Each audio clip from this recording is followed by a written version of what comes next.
Hello నమస్తే, నేను Ashok. Welcome to reality check. ప్రస్తుతం ఆంధ్రప్రదేశ్లో అమరావతి భూసేకరణకు సంబంధించిన అంశం మీద పెద్ద ఎత్తున రాజకీయ చర్చ జరుగుతుంది. మొదటిసారి ఇచ్చినటువంటి రైతులకు సంబంధించిన న్యాయం ఇప్పటి వరకు జరగలేదు.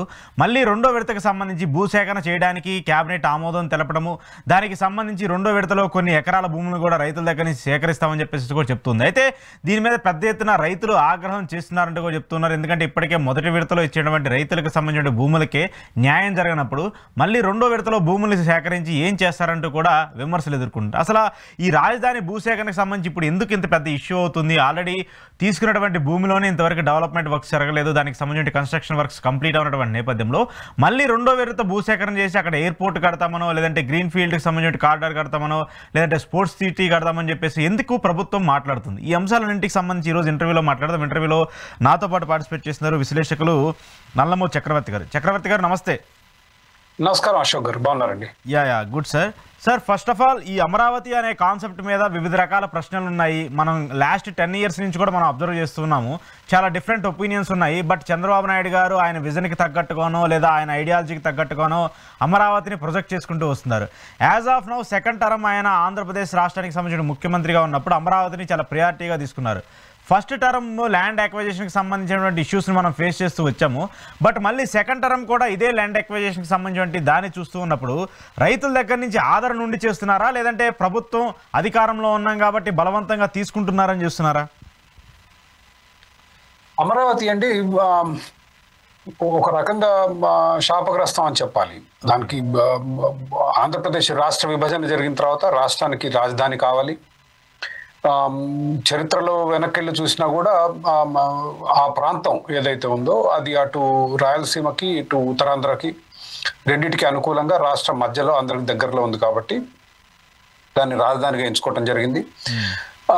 అమరావతికి ఉన్న ఒక వినూత్నమైన అంశం ఏంటంటే, దేశంలో ఎక్కడ కూడా ఈ పెద్ద ప్రాజెక్టులు చేసినప్పుడు రైతులు పెద్ద ఎత్తున వ్యతిరేకించడం, భూములు ఇవ్వటానికి నిరసనలు, ఇప్పుడు ఎన్నో డ్యామ్ ప్రాజెక్టులు చూసాం, రిజర్వార్లు, పెద్ద డ్యామ్ ప్రాజెక్టు మనం చూస్తూనే ఉన్నాం.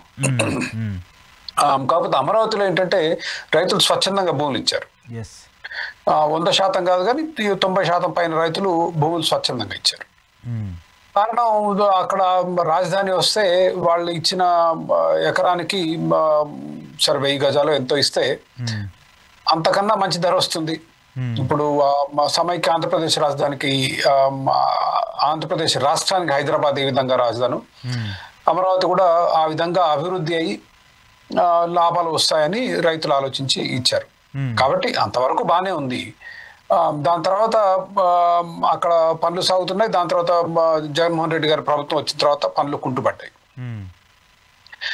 రైతులకు ఇవ్వాల్సిన, ఇప్పుడు వాళ్ళ దగ్గర భూమి తీసుకున్నారు కాబట్టి వాళ్ళ జీవనోపాధి కోల్పోయారు కాబట్టి ప్రభుత్వం వాళ్ళకి సంవత్సరానికి కొంత కౌలు చెల్లిద్దామని ఒప్పందం చేసుకుంది. ఆ కౌలుకు సంబంధించిన డబ్బులు కూడా ముట్టలేదు వాళ్ళకి. వాళ్ళందరూ యాక్చువల్లీ వైసీపీకి ప్రభుత్వానికి ఎన్నికల్లో వాళ్ళు గెలిపించారు, వైసీపీ కూడా. సరే, అది దురదృష్టం, 5 సంవత్సరాలు అట్లా గడిచిపోయింది.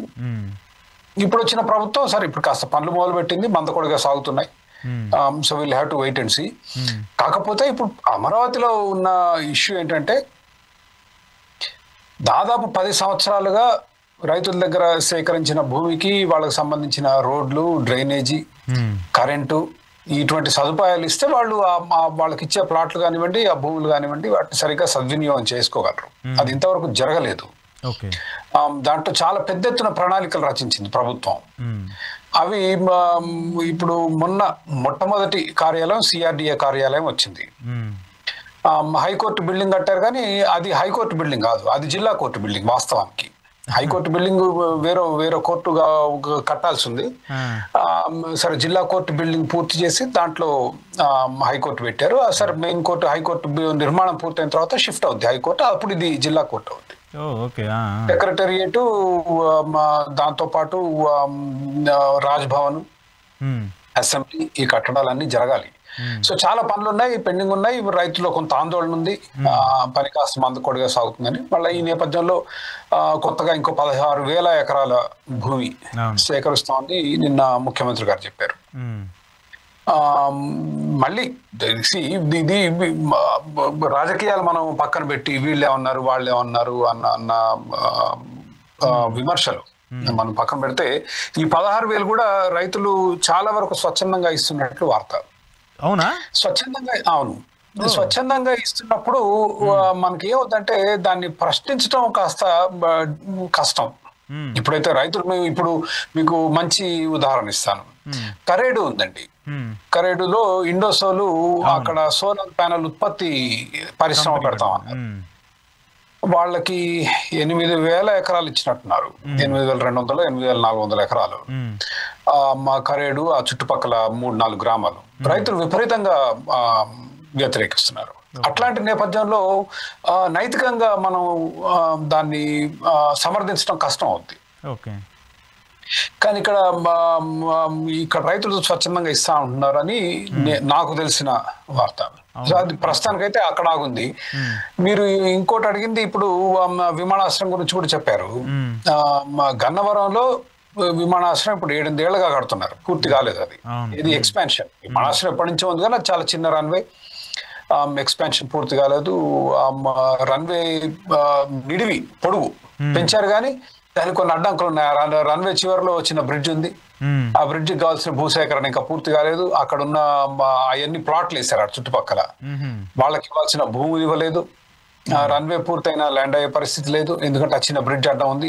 అంటే బ్రిడ్జ్ అంటే చాలా భారీ ఎత్తున బ్రిడ్జ్, చిన్న బ్రిడ్జ్ కానీ బట్ ఇట్ స్టిల్ అడ్డంకే. మనకు అసలు అక్కడ ట్రాఫిక్ లేదు, ఏ ట్రాఫిక్. మోడీ గారు భారతదేశంలో చాలా విమానాశ్రయాలు, కొత్త విమానాశ్రయాలు కట్టించడం జరిగింది. చాలా కొత్త విమానాశ్రయాలు, 30-40 విమానాశ్రయాలు వచ్చాయి మనకు మోడీ గారి పాలనలో. కానీ వాటిలో ఎక్కడ ట్రాఫిక్ లేదు. మనం కట్టి ఉద్యోగులు పెట్టి, ఇప్పుడు జిఎంఆర్ అంటే ప్రైవేటు, ప్రభుత్వం వాళ్ళకి భూమి ఇచ్చింది, లీజ్ ఇచ్చింది. అది పక్కన పెడితే పన్నులు కట్టే వాళ్ళ మీద భారం ఉండదు. ప్రభుత్వం నిర్వహించే ఎయిర్పోర్ట్లు, వాటికి సెక్యూరిటీ, వాటికి కావాల్సిన పోలీసులు, లోపల మెయింటెనెన్స్, ఇవన్నీ ఎయిర్పోర్ట్ అథారిటీస్ ఆఫ్ ఇండియా కనుక విమానాశ్రయాలు నిర్వహిస్తుంటే ఆ భారం ప్రజల మీద పడుతుంది. ఇవాళ భారతదేశంలో చాలా రాష్ట్రాల్లో కొత్తగా కట్టిన ఎయిర్పోర్ట్లలో విమానాలు కొన్ని చోట్ల అయితే అసలు రోజుకు ఒకటి కూడా ల్యాండ్ కావట్లేవు. కొన్ని చోట్ల ఒక 3, 4, 5 ల్యాండ్ అవుతున్నాయి అంతే. గన్నవరం ఎయిర్పోర్ట్ కూడా అలాంటి ప్రాబ్లం ఉంది కదా. గన్నవరం ఎయిర్పోర్ట్ కూడా, ఎందుకంటే గన్నవరం ఎయిర్పోర్ట్ కూడా ఈ రోజు నాకు తెలిసి నిన్న ఎక్కడో గణాంకం తీసి సేకరించాను, 40-50 ల్యాండింగ్స్ కంటే ఎక్కువ అవ్వట్లేదు పర్ మంత్. రోజుకి 40-50 అవుతున్నాయి అంటే అది ఒక విధంగా చెప్పాలంటే గట్టి నెంబరే కదా. ఎక్కువ ట్రాఫిక్ లేదు అంటే if you have to look at, I have to look up my numbers ఎక్కడ ఉన్నాయో. We are dealing with mostly domestic ప్లేన్సే మనకి నడుస్తూ ఉంటాయి. ఇంటర్నేషనల్ సర్వీసెస్ కూడా ఎక్కడా కూడా లేవు కాబట్టి డొమెస్టిక్ రోజుకి గణాంకాలు 15,000 మంది గన్నవరం ఎయిర్పోర్ట్ లో వ్యక్తులు, ప్యాసింజర్స్ ల్యాండింగ్స్ జరుగుతుంటే, మీకు ఉదాహరణకి లగ్వాడతో పోలిస్తే 3 లక్షలు. ఏది న్యూయార్క్ లో, న్యూయార్క్ ఎయిర్పోర్ట్ 680 ఎకరాలు. గన్నవరం ఎయిర్పోర్ట్ ఇప్పుడే 1,260 ఎకరాల్లో ఉంది. సో మీకు ఎయిర్పోర్ట్ సైజ్ ముఖ్యం కాదు, మనకు ట్రాఫిక్ ముఖ్యం. దానికి 1000 ఎకరాలు ఇప్పుడు హైదరాబాద్ ఉంది, హైదరాబాద్ లో 4,500 ఎకరాలు సేకరించి ఇచ్చారు జిఎంఆర్ కి. ఈ రోజుకి దాంట్లో 2,000 ఎకరాలు కూడా వాడట్లేరు. సో ఇది ఒక భూములు తీసుకోవడానికి చేసే స్ట్రాటజీగా చూడాలా, స్ట్రాటజీ లాగా నాకు అనిపించింది. ఒకటి. 2, మరి గన్నవరమే కాలేదు, మనకు అక్కడ ట్రాఫిక్ లేదు, తీసుకెళ్లి అమరావతి ప్లస్ గన్నవరం నుంచి మీకు ఇప్పుడు ఔటర్ రింగ్ రోడ్ వేసి, ఏది Hyderabad outer ring road airport నుంచి ఎట్లా ఉందో ఆ విధంగా వేసి అమరావతికి తీసుకెళ్లే ప్రణాళిక. దానికి కేంద్ర ప్రభుత్వం ఒప్పుకుంది, కేంద్ర ప్రభుత్వం ఫైనాన్స్ కూడా చేస్తుంది ఆ రోడ్డుకి. అది చాలా పెద్ద ప్రాజెక్టు, 15-20 వేల కోట్ల రూపాయల ప్రాజెక్టు. గన్నవరం నుంచి అమరావతి మీకు నాకు తెలిసి 30 కిలోమీటర్ల కంటే ఎక్కువ లేదు. మీకు ఎయిర్పోర్ట్ చూసుకున్నా కూడా సిటీ సెంటర్ లో ఉండవు ఎయిర్పోర్ట్లు, ఊరి బయటే ఉంటాయి. బెంగళూరులో సిటీ, సరే చెన్నైలో ఉంది కానీ చెన్నై పాత ఎయిర్పోర్ట్ కదా. ఇప్పుడు బేగంపేట లాగా చెన్నై పాత ఎయిర్పోర్ట్, అది కొంచెం సిటీ దగ్గరలో ఉంది కానీ చాలా చిన్న ఎయిర్పోర్ట్ అది. సో గన్నవరం ల్యాండ్ ఎక్వైర్ చేశారు, ఎయిర్పోర్ట్ ఎక్స్పాన్షన్ చేస్తున్నారు, దాన్ని సరిగ్గా ఉపయోగించుకోవటం లేదు. దాంట్లో ల్యాండింగ్స్ బొటాబొటిగా ఉన్నాయి వచ్చే ఎయిర్పోర్ట్లు. మళ్ళా వెళ్ళి మీరు అమరావతిలో ఎయిర్పోర్ట్ పెట్టాల్సిన అవసరం నాకైతే కనిపించలేదు ఇప్పటికిప్పుడు. దానికి వచ్చిన నేను విన్న సమాధానం అశోక్ గారు టాటా వాళ్ళు ఎయిర్ ఇండియా హబ్ పెడతామన్నారు ఇక్కడ పెడితే అని. మరి ఆ పారదర్శకంగా ఆ విషయాలు ఏదో చెప్పాలి కదా జనాలకి, బయటికి రావాలి. ఇప్పుడు ప్రజలు దేని మీద అభిప్రాయాలు ఏర్పరచుకుంటారు, పబ్లిక్ లో ఉన్న వివరాల ఆధారంగా. అంతేగాని చంద్రబాబు గారు, లోకేష్ గారు, పవన్ కళ్యాణ్ గారు టాటా అధినేతతో గదిలో కూర్చొని మాట్లాడితే ఆయన మేము ఇక్కడ ఎయిర్ ఇండియా హబ్ పెడతాం అన్నం కాబట్టి కడుతున్నాం అంటే అది లెక్క కాదు కదా. ఇది ప్రజలకు సంబంధించిన విషయం కాబట్టి. సో నాకు వినిపించింది అది. ఇప్పుడు నేను కాస్త ఎయిర్పోర్ట్ మీద వ్యతిరేకిస్తే మా పార్టీలో ఉన్న వాళ్ళు కొందరు చెప్పింది ఏంటంటే ఇట్లా టాటా కంపెనీ సిఇఓ మాట్లాడారంట ప్రభుత్వంతో, వాళ్ళు హబ్బు పెడతామని. పెట్టండి, ఎంఓయూ రాసుకోండి, హబ్బు పెడతామని వాగ్దానం తీసుకోండి, ప్రజల ముందు పెట్టండి. అప్పటికీ సమర్థనీయమా కాదా అనేది నేను చెప్పలేను, కనీసం చర్చ జరగవచ్చు అప్పుడు దాని మీద. అది కానీ నాకు ఒక పాయింట్ సార్, ఇప్పుడు సరే ఇదంతా కూడా డెవలప్మెంట్ అవుతుందా, డెవలప్మెంట్ వర్క్స్ జరుగుతాయి, ఇదంతా కూడా the secondary issue. But main ఇష్యూవే ఈ ల్యాండ్ సేకరణకి సంబంధించి జరిగిన 10 ఏళ్ళు అవుతుంది, ఇంతవరకు వాళ్ళకి కంప్లీషన్ లేదు, దానికి సంబంధించి వాళ్ళకి ఇస్తామన్నది లేదు, దాన్ని కూడా పక్కన పెట్టేసేద్దాము. ఇప్పుడు కొత్తగా మళ్ళీ ల్యాండ్ తీసుకుంటామంటున్నారు రైతులకు సంబంధించి, అదంతా కూడా మంచి బంగారం లాంటి పండ్లు పండేటువంటి ఒక ప్రాంతము. సో ఇదంతా కూడా తీసుకుంటూ ఉన్నప్పుడు ప్రభుత్వం ఎంత విజనరీతో ముందుకెళ్తుంది? ఇప్పుడు ఏంటంటే అంతా కూడా టెక్నాలజీ పెరిగిపోతుంది, పెద్దగా ఉండేదాన్ని చిన్నగా చేసి చూపిస్తుంది టెక్నాలజీ అంతా కూడా. అలాంటి నేపథ్యంలో ఇన్ని వేల ఎకరాల్లో ఇండస్ట్రీలు అంటారు, ఐటీ హబ్బులు అంటారు, లేదంటే క్వాంటమ్ వ్యాలీలు అంటారు, ప్రాక్టికల్గా ఇవన్నీ కూడా అప్లికబుల్ అవుతాయా క్యాపిటల్ సిటీ అనే దానికి? నేను అంటే జనరల్లీ ఐఎమ్ నాట్ సినికల్. ఎవరైనా ఏదో చెప్తే, ఇప్పుడు అశోక్ గారు మీరు విషయం చెప్పారు అనుకోండి, ఫస్ట్ మీరు చెప్పేది నేను నమ్మటానికే ప్రయత్నిస్తాను, నమ్మకుండా ఉండటానికి ప్రయత్నించాను. అంటే వీ షుడ్ బి పాజిటివ్. అయితే నాకున్నది ఏంటంటే పారదర్శకత. మీరు స్పష్టంగా ప్రజలకు అర్థమయ్యే రీతిలో ఉన్న విషయాలు ప్రజల ముందు ఉంచి ఏం జరుగుతుందో చెప్తే దాన్ని బట్టి ప్రజలు నిర్ణయం తీసుకుంటారు. ఇప్పుడు అమరావతి రైతుల దగ్గర 33,000 ఎకరాలు సేకరించారు. ప్రభుత్వ భూమి అక్కడ ఒక 12,000 ఎకరాలు ఉంది. 45,000 ఎకరాల్లో అమరావతి నిర్మాణం జరుగుతోంది. దాంట్లో ఎకరాల్లో లేదు, మరి ఎవరో పంపించారు హెక్టార్స్ లో ఒక స్పోర్ట్స్ సిటీ. ఏది ఆ 45,000 ఎకరాల్లో ఫేజ్ 1 స్పోర్ట్స్ సిటీ ఒక 1,600 హెక్టార్లు అన్నారు. గవర్నమెంట్ సిటీ అంటే ఇప్పుడు నేను ఇందాక చెప్పిన అసెంబ్లీ, సెక్రటేరియట్, ఇవన్నీ ప్రభుత్వానికి సంబంధించిన ఆఫీసులన్నిటికి కూడా హెడ్ ఆఫీస్ ఇవన్నీ కూడా దానికి ఒక 1000 హెక్టార్లు అన్నారు. Finance city 2,000, media city 2,000, justice city 1,300, knowledge city 3,500, electronic city 2,600, health city 2,600, tourism city 4,700 అన్నారు. సంతోషం, ప్రణాళిక మంచి చేశారు, ప్లాన్ చేశారు. దాని మీద బ్లాకులు కూడా కనిపించాయి. అమరావతి 45,000 ఎకరాల్లో ఏది ఎక్కడ ఉంటుంది అనేది అన్ని క్లస్టర్స్. ఏమంటే ఇప్పుడు నాలెడ్జ్ సిటీ అంటే దానికి సంబంధించిన అన్ని అక్కడే ఉంటాయి. నిన్న ఫైనాన్స్ సిటీ అని చెప్పారు, 10-15 బ్యాంకులు వస్తున్నాయి, అన్నీ ఒకటే ఏరియాలో ఉంటాయి దగ్గరలో.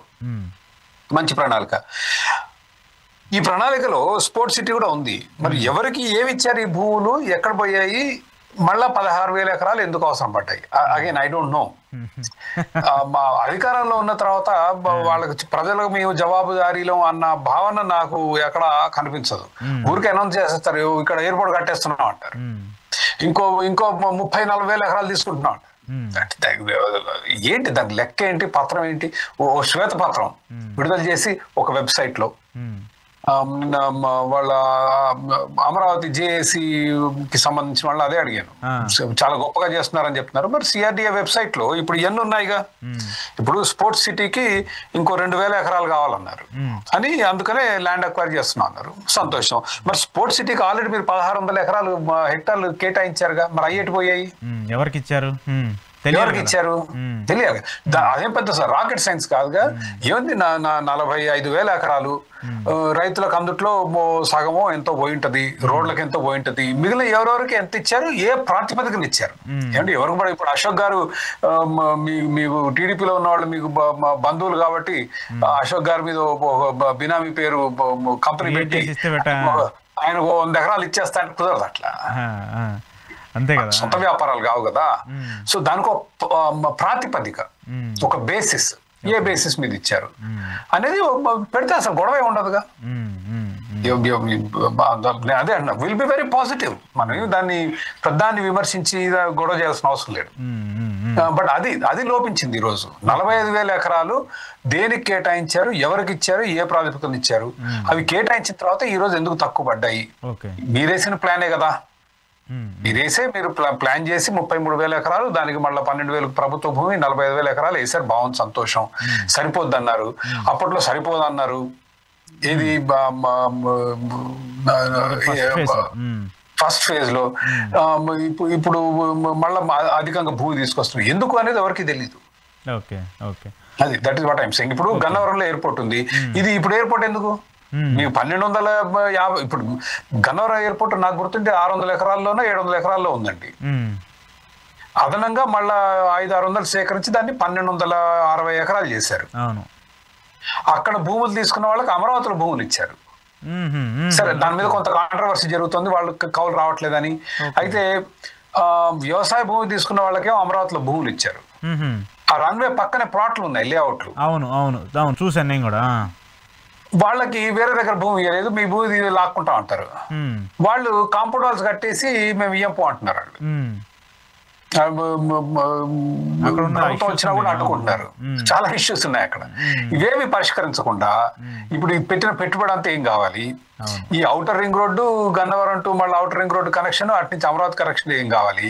ఇవన్నీ వదిలేసి మళ్ళీ వచ్చి అమరావతి పక్కనే ఆనుకొని 5,000 ఎకరాల్లో కడతా ఉంటారు. అంటే నాకు అందరు చెప్పే, ఇప్పుడు ప్రభుత్వాన్ని సమర్థించే వాళ్ళ వాదన ఏంటంటే, అమరావతి కట్టిన తర్వాత భూమి కావాలంటే ఎక్కడి నుంచి వస్తుంది? అప్పుడు కోట్ల అవుతుంది అంటారు. అంటే అది ఏమైంది, కోట్ల అయితే మంచిదే కదా. ఇప్పుడు ల్యాండ్ వాల్యూ పెరిగితే పబ్లిక్ కట్టలేదు కదా, అప్పుడు కొనలేదు, అప్పుడు కట్టలేదు కదా అనేది వాదన.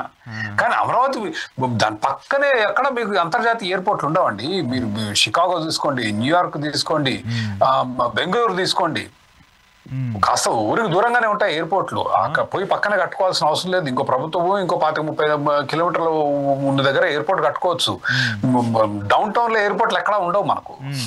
హైదరాబాద్ లో కూడా లేదు కదా మీకు. హైదరాబాద్ మనకు చాలా దూరం ఉంటది కదా. సో అమరావతి పక్కనే, అక్కడే నాకు 5,000 ఎకరాల్లో ఎయిర్పోర్ట్ కొట్టాలన్నది అసంబద్ధం. దానికి మీనింగ్ లేదు. సరే, నాది ఇంకొక మెయిన్ ఇష్యూ సార్. పెట్టుబడి అంతా వేస్ట్ అవుతుంది అశోక్ గారు. ఇప్పుడు గన్నవరం మీద పెట్టిన పెట్టుబడి అంతా వృధా అవుతుంది కదా. ఖచ్చితంగా. ఇప్పుడు గన్నవరం మీద ఇంకొక 500 ఇంకొక 1000 ఎకరాలు అక్కడే అక్వైర్ చేసి దాన్ని ఇంకొంచెం ఎక్స్పాండ్ చేయొచ్చు కదా. 2-3 రన్వేలు వేయొచ్చు, ఇంటర్నేషనల్ ఫ్లైట్స్ దిగడానికి ఫెసిలిటీస్ క్రియేట్ చేయొచ్చు, అక్కడ టెర్మినల్ పెద్దగా కట్టొచ్చు. అవన్నీ చాలా మార్గాలు ఉన్నాయి కదా. సారీ అండి, చెప్పండి, ఇంటరప్ట్ చేస్తాను. సరే, ఓకే, నో ప్రాబ్లం. కానీ ఇక్కడ మెయిన్గా నాది ఒకటి సార్, ఇప్పుడు గవర్నమెంట్స్ మారుతున్నాయి. ఒకప్పుడు చంద్రబాబు నాయుడు గారు స్టార్ట్ చేశారు అమరావతిని, ఆ తర్వాత జగన్మోహన్ రెడ్డి దాన్ని హోల్డ్లో పెట్టాడు, మళ్ళీ ఇప్పుడు చంద్రబాబు నాయుడు గారు వచ్చారు. ఇవన్నీ జరుగుతూ ఉన్నాయి, భూసేకరణలు జరుగుతున్నాయి, అన్నీ జరుగుతున్నాయి. కానీ మెయిన్ ఏంటంటే అమరావతికి ఎందుకు కేంద్రం గుర్తించట్లేదు అనేది ఒక పెద్ద చర్చ ఉంది. అమరావతిని ఆంధ్రప్రదేశ్ రాష్ట్ర రాజధానిగా ఒక గెజిట్ ఎందుకు ఇవ్వట్లేదు అనేటువంటి ఒక చర్చ ఉంది. రైతుల్లో భూములు ఇచ్చేటువంటి రైతులు ఇప్పుడు గర్వంగా భూములు ఇస్తున్నా కూడా నెక్స్ట్ మళ్ళీ జగన్మోహన్ రెడ్డి వస్తేనో లేదంటే ఇంకో పార్టీ వస్తేనో మా రాజధాని ఏమైపోద్ది, మేము ఇచ్చేటువంటి భూములు ఏమైపోతాయి. సో వీటన్నిటికీ మేము ధైర్యంగా ఉండాలంటే కేంద్ర ప్రభుత్వం నుంచి ఒక గెజిట్ ఇస్తే బాగుంటుంది కదా. కేంద్ర ప్రభుత్వం నుంచి అసలు ఇదే శాశ్వత రాజధాని అని చెప్పేసి ఒక గెజిట్ ఎందుకు రిలీజ్ చేయట్లేదు అనేది అంటే ఒక క్వశ్చన్ రైజ్ అవుతుంది. సో మీ నాలెడ్జ్ ప్రకారము బీజేపీకి తెలిసి, ఎందుకంటే వాళ్ళ అధికారంలో ఉన్నారు కాబట్టి నేను అడుగుతున్నాను, బీజేపీకి తెలిసే ఇదంతా జరుగుతుందా? ఇక్కడ ల్యాండ్ ఎక్వైజేషన్స్ కావచ్చు, ఇవన్నీ కూడా ఉన్నారు కాబట్టి, ఎందుకంటే వీళ్ళు కూడా one of the part of the government in Andhra Pradesh. So వాళ్ళు ఎందుకు అంత ఇనిషియేషన్ తీసుకోవట్లేదు? ల్యాండ్ అక్విజిషన్ కి బీజేపీకి తెలిసి చేయాల్సిన అవసరం లేదు. రాష్ట్ర ప్రభుత్వ పరిధిలోనే ఉంటుంది కాబట్టి చేయాల్సిన అవసరం లేదు. కాకపోతే కూటమిలో ఉన్నారు కాబట్టి కొంచెం వాళ్ళతో విషయం పంచుకునే బాధ్యత ఉండొచ్చు. కానీ బీజేపీ వాళ్ళు ఎక్కడ అభ్యంతరం పెడుతున్నట్టు నాకు కనిపించలేదు. మరి మీరేమైనా గమనించారో లేదో తెలియదు. నేను అమరావతి రైతులు గెజిట్ నోటిఫికేషన్ గురించి అడగటం చూశాను. బట్ ఐఎమ్ హోపింగ్, నేను అనుకునేది ఏంటంటే sugar it's just procedural thing. ఒక్కోసారి ఇవి చాలా కొంత టైం పడతాయని. దాని వెనక అగైన్ మన ప్రధానికి అంత సినికల్ గా ఉండాల్సిన అవసరం లేదు. 2 మిత్ర ప్రభుత్వాలేగా వీళ్ళు అంత కూటమిలో ఒకటే ప్రభుత్వంగా. Let us hope they'll get the gazette notification. నాకు అసలు తెలియదండి గెజెట్ నోటిఫికేషన్ సబ్జెక్ట్ మీద నాకు అవగాహన లేదు. అయితే మొన్న రైతులు పెట్టిన డిమాండ్లలో ఇది ఒకటి కనిపించింది నాకు. అవును. సో నేను దాన్ని ఎక్కువగా పరిశోధించలేదు, ఎందుకు రాలేదు గెజెట్ నోటిఫికేషన్ అన్నది నేను దాని లోతులోకి వెళ్ళలేదు.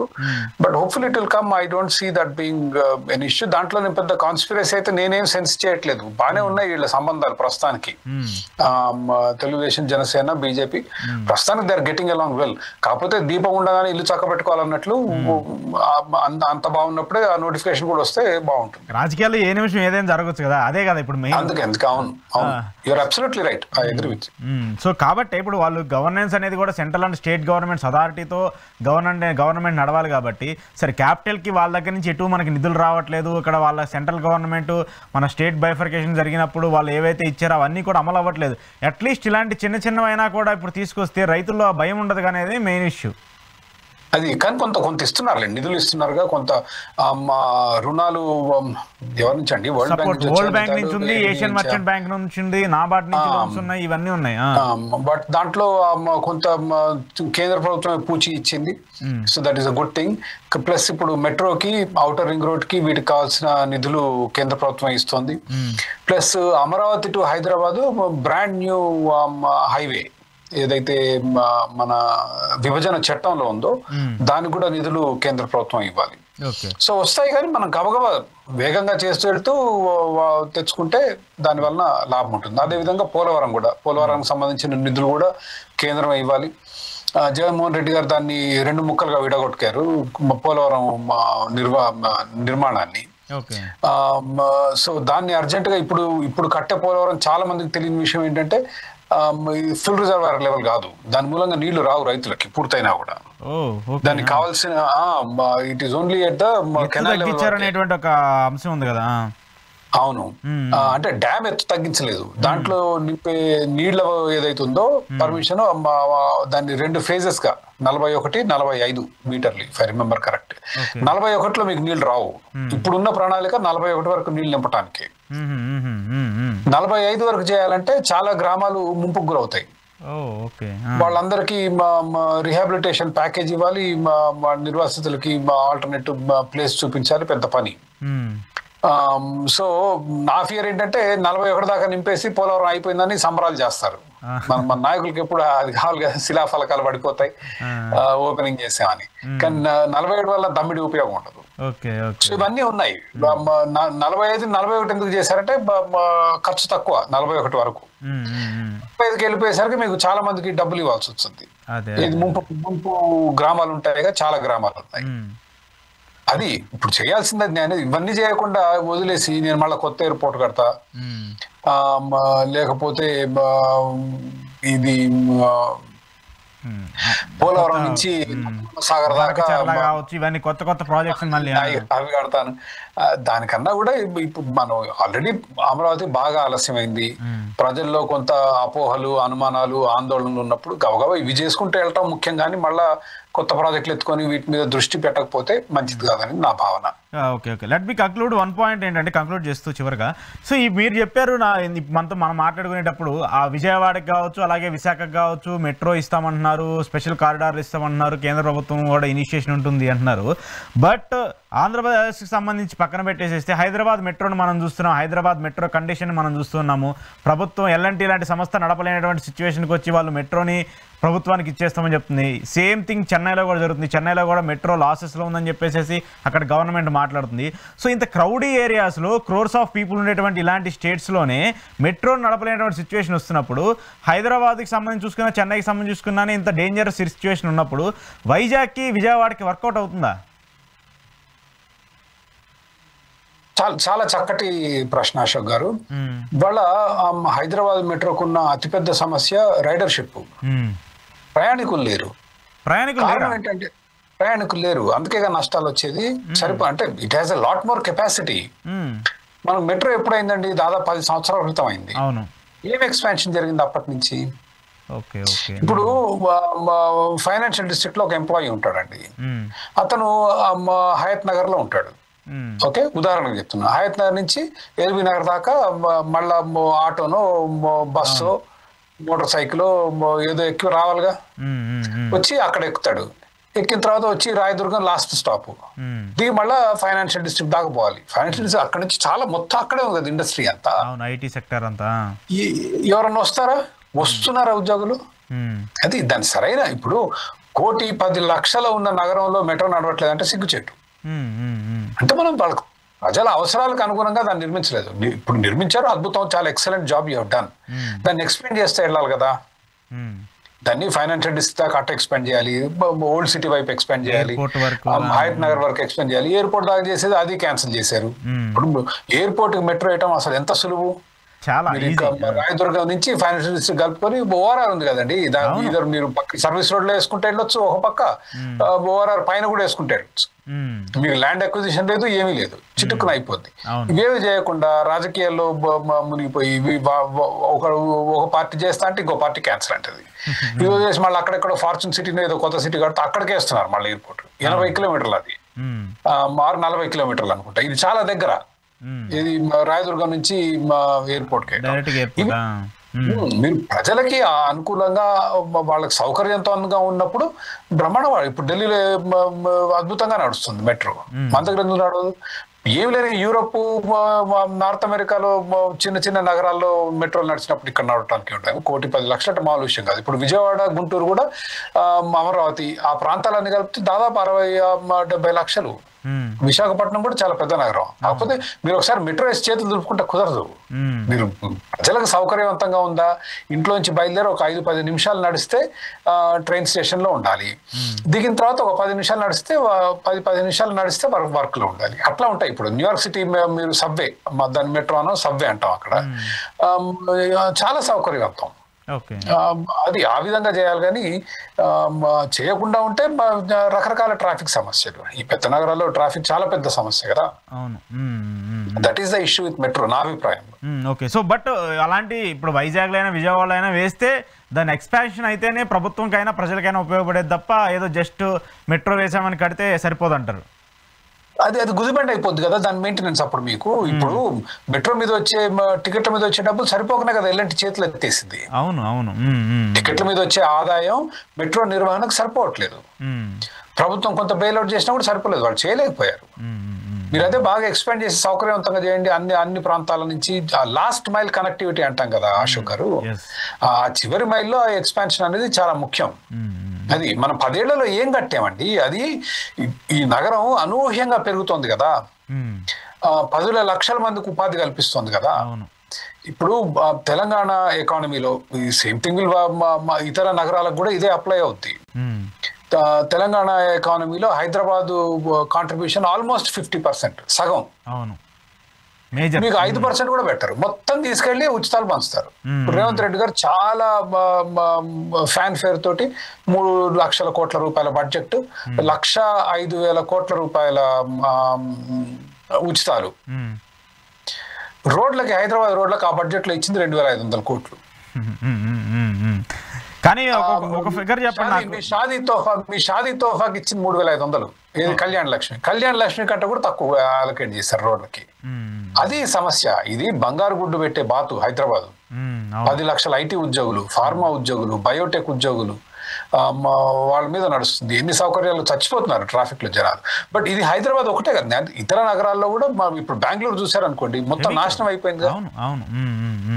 అంటే అసలు మనం ఒక యు ఆర్ యంగ్, నేను 93లో నేను కాలేజ్ అయిపోయిందండి, అది అండర్ గ్రాడ్. ఏమీ లేవండి బెంగళూరులో. అసలు అన్ని కంపెనీలు రావడం అనేది ఊహకు అందని విషయం. అన్ని కంపెనీలు వచ్చినప్పుడు దాన్ని వాటిని ఎట్లా కాపాడుకోవాలి, ఎట్లాంటి ఇన్ఫ్రాస్ట్రక్చర్ క్రియేట్ చేయాలి. ఇన్ఫ్రాస్ట్రక్చర్ ఏదో మన సొంత డబ్బులతో కట్టినవసరం లేదు, అది విపరీతంగా డబ్బులు ఇచ్చింది నగరం. ఇప్పుడు హైదరాబాద్ విపరీతంగా ఇస్తుంది కదా డబ్బులు ప్రభుత్వానికి.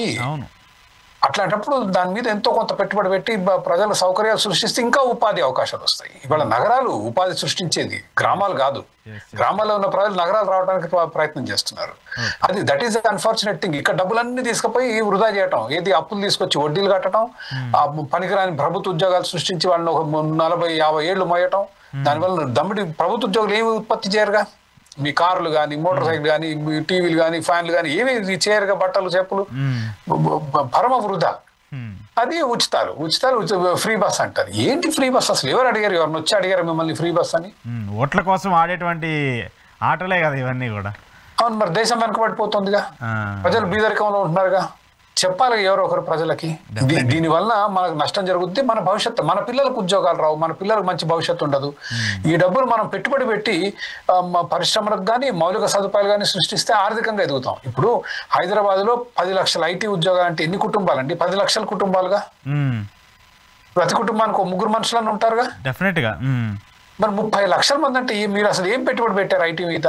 ఒక హైదరాబాద్ నగరం నిర్మాణం తప్పితే ఓఆర్ఆర్ వేశారు, ఎయిర్పోర్ట్ కట్టారు, ఇవన్నీ కట్టారు. కానీ ఐటీ తీసుకురావడం మీరు సొంత డబ్బులు పెట్టుబడి ఏం పెట్టలేగా. 30 లక్షల మందికి తిండి పెడుతుంది ఒక నగరం మీరు సరిగ్గా నిర్మిస్తే. అది ప్రభుత్వాలు గమనించాల్సింది. అది ప్రజలకు తెలియజేసే విధంగా మన నాయకులు మాట్లాడితే ప్రజలు కూడా హెల్ప్ చేస్తారు. కానీ ఎంతసేపు నీకు 10 రూపాయలు ఇస్తా, 5 రూపాయలు ఇస్తా, 1000 ఇస్తా, 2000 ఇస్తే ఈ గొడవే తప్పితే దేశాన్ని ఎట్లా అభివృద్ధి చేయాలనే, రాష్ట్రాన్ని అభివృద్ధి చేయాలనే ఆలోచన పోయింది అసలు పూర్తిగా. Okay let's see what happening అనేది కూడా. Thank you sir, thank you very much for your valuable time. మీ టైం ఇచ్చినందుకు మాకు థ్యాంక్ యూ శ్రీధర్. ఇది ఈరోజు నల్లమూరి చక్రవర్తి గారితో స్పెషల్ రియాలిటీ చెక్. చూస్తూనే ఉండండి ఈహా టీవీ.